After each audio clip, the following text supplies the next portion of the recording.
Alors, la nuit dans mon tarp s'est bien passée. Il est clair que mon sac de couchage est un sac de couchage plutôt prévu pour l'été. Il faisait 6 degrés pendant la nuit. Au plus froid de la nuit, il faisait 6 degrés. Donc ça, j'ai pas eu froid, mais j'ai pas eu chaud non plus. J'étais juste normal vers le froid. Donc avoir un bon sac de couchage, ça c'est une des bonnes choses. Mais le tarp par contre, très chouette expérience. En plus c'était une nuit claire parce que presque la pleine lune, donc beaucoup de lumière, avec le feu de camp comme ça qui... C'est dommage que je pouvais pas vous montrer ça, le feu de camp comme ça qui finissait de brûler pendant que moi... Et je le voyais de mon tarp parce qu'évidemment il est ouvert.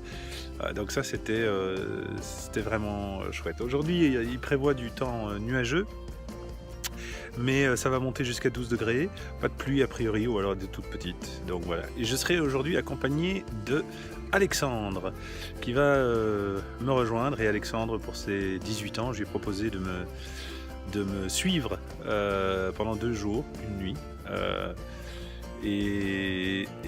J'espère qu'il n'aura pas froid. On va voir, on va lui demander la question le lendemain matin.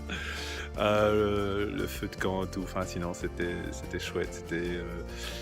Le matin, on a du mal à sortir du sac de couchage le matin, vraiment, parce qu'il fait chaud dans le sac de couchage. Et dehors, on sent qu'il fait froid. Mais en fait, c'est juste une question de s'activer. Si on s'active, on a vite chaud, et ce petit café du matin chaud comme ça c'est extraordinaire. Donc voilà. Bon allez, je vous retrouve plus tard, probablement en compagnie de Alexandre. Alors j'en profite donc pour vous remontrer ce fameux bivouac de Boussu en Fagne.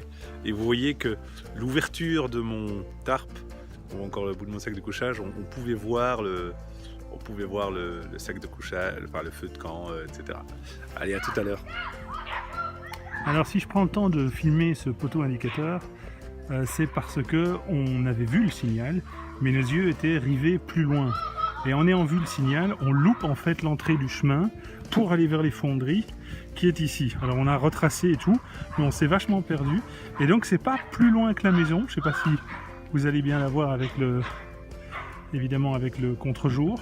Mais l'idée, donc dès que vous voyez ce poteau indicateur avec la marque tournée à gauche en haut, le chemin est juste derrière. Et nous, on l'avait loupé et on était continué par le bas. Ce qu'il faut évidemment pas faire, parce que moi j'ai cru que c'était en bas de la rue qu'on allait tourner à gauche. Et donc c'est pas le cas, c'est bien tout de suite à gauche.